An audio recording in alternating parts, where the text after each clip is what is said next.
Friends, আজকে একটি গুরুত্বপূর্ণ বিষয় নিয়ে কথা বলবো। সেটি হচ্ছে গলার স্বর বসে যাওয়া বা গলার জন্য সাধারণত কণ্ঠনালী বসে যাওয়া কিংবা কণ্ঠের অস্পষ্টতা কিংবা কথা বলতে অসুবিধা হচ্ছে, গলার স্বর ভেঙে যাওয়া, এরকম বিভিন্ন প্রকার সমস্যাগুলো সম্পর্কে অনেকেই জানতে চেয়েছেন। কিন্তু গলার স্বর আসলে বসে যাওয়ার প্রধান কারণগুলো কি কি, চলুন সে সম্পর্কে আগে জেনে নেওয়া যাক। আমাদের যে গলা অর্থাৎ কণ্ঠনালীর যে ভোকাল কর্ড আছে, এটা যদি নুডিউল হয় বা পলিপস হয় তাহলে কিন্তু আমাদের গলার স্বর বসে যাওয়ার একটা ঝুঁকি আছে। এছাড়াও এখানে যদি ইনফ্লামেশন জনিত সমস্যা হয় তাহলেও কিন্তু কণ্ঠনালী বসে যাওয়া বা গলার স্বর বসে যাওয়ার একটা সম্ভাবনা হতে পারে। এছাড়াও ক্রনিক ল্যারিনজাইটিস জনিত সমস্যা হলেও এরকম সমস্যাগুলো গ্রো করতে পারে। এছাড়াও যদি ভোকাল কর্ডে টিউমার হয় তাহলেও কিন্তু কণ্ঠনালী বসে যেতে পারে। স্বরভঙ্গুর বা স্বর ভেঙে যাওয়া কিংবা আওয়াজ না বেরোনো কিংবা কণ্ঠস্বর ভেঙে পড়া কিংবা কণ্ঠস্বর ভেঙে গেলে আমাদের আসলে কি কি করণীয় সেই সম্পর্কে অনেকেরই জানা নেই। কেউ কেউ আবার সাধারণতই দেখা যায় কুসুম গরম পানিতে লবণ মিক্সার করে গার্গেলিং করার সময় জোরে জোরে চিৎকার করেন। সাধারণত এই রোগটি কাদের হয় সেই সম্পর্কেও কারোর জানা নেই।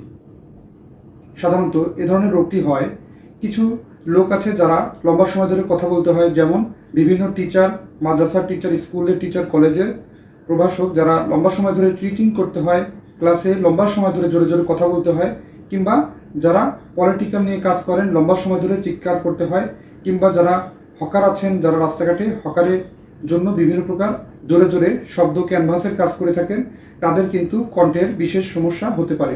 এরকম স্বরভঙ্গুর সমস্যা হলে প্রথমেই যেটি করতে হবে সেটি হচ্ছে আপনি আপনার গলার স্বর ভঙ্গুর আছে কিংবা গলার স্বর ভেঙে গেছে, সেজন্য অবশ্যই কথা একদম বলবেন না, অর্থাৎ কথা অপ্রয়োজনে মুখ দিয়ে উচ্চারণ করার কোনো প্রয়োজন নেই। চেষ্টা করবেন চুপচাপ থাকার জন্য। এবং আপনি ঠান্ডা খাবার একদম পরিহার করবেন, ঠান্ডা খাবার গ্রহণ করা একদমই চলবে না। এবং তৃতীয় নাম্বারটি সেটি হচ্ছে ঝাল কিংবা অতিরিক্ত মশলা জাতীয় খাবার গ্রহণ করবেন না। এবং চতুর্থ নাম্বারটি হচ্ছে এর সঠিক সমাধান। এর সঠিক সমাধান হচ্ছে আপনারা অবশ্যই এরকম সমস্যা দেখতে পেলে কিংবা কণ্ঠস্বর যদি খুব বেশি ভেঙে যায় কিংবা কণ্ঠস্বর ভাঙার কারণে যদি অনেক বেশি কষ্ট পোহাতে হয়, তাহলে আপনি যেটি করতে পারেন সেটি হচ্ছে একটি মেডিকেল সম্মত উপায়। আপনি অবশ্যই একটি বাটিতে প্রথমে একটি বাটির ভিতরে 300 ml পরিমাণ পানি নিন, নিয়ে সেই পানিটি আবার গরম করুন। বয়লিং করা ওয়াটার, অর্থাৎ সেই সিদ্ধ পানির ভিতর থেকে যে ধোঁয়াটি আসে সেটি আপনি নিঃশ্বাস দিয়ে বারবার টেনে নিয়ে নাক দিয়ে বের করার চেষ্টা করতে পারেন, অর্থাৎ মুখ দিয়ে নিঃশ্বাস নিয়ে নাক দিয়ে বের করার চেষ্টা করতে পারেন। এটি আরও একটি বিশেষ উপায় বলে দেই, মেডিকেল সম্মত একটি বিশেষ উপায়, সেটি হচ্ছে আপনি এর ভিতরে এই পানির ভিতরে 1 থেকে 2 টুকরো পরিমাণ মেন্থল দিতে পারেন এবং এটি মিশ্রিত করে সেই বাষ্প হওয়া সেই পানি মিশ্রিত বাষ্প আপনি মুখ দিয়ে টেনে নিয়ে নাক দিয়ে বের করে দেওয়ার চেষ্টা করুন। একটানা 5 থেকে 10 মিনিট এরকম রাত্রিতে এবং সকালে নিয়মিত করতে থাকলে 5 থেকে 7 দিনের ভিতরে অতি দ্রুত আপনার এই ধরনের সমস্যা কেটে যায়। অবশ্যই এই নিয়মটি ফলো করতে পারেন, অর্থাৎ যদি মেন্থলকে সামান্য পরিমাণ 1 থেকে 2 টুকরো পরিমাণ আপনি পানির সাথে মিশ্রিত করে সেটি যদি বাষ্পভূত হওয়া গরম পানি যে আছে সেই পানির ভিতরে 1 থেকে 2 টুকরো মিশ্রিত করে আপনি যদি নিঃশ্বাস নেন, মুখ দিয়ে নিঃশ্বাস নিয়ে নাক দিয়ে ছাড়েন, একটানা 5 মিনিট পর্যন্ত সময় রাত্রিতে এবং সকালে এটি করতে থাকলে এর মাধ্যমে আপনি অতি দ্রুত আপনার কণ্ঠস্বর সমস্যা থেকে সুস্থ হয়ে যান।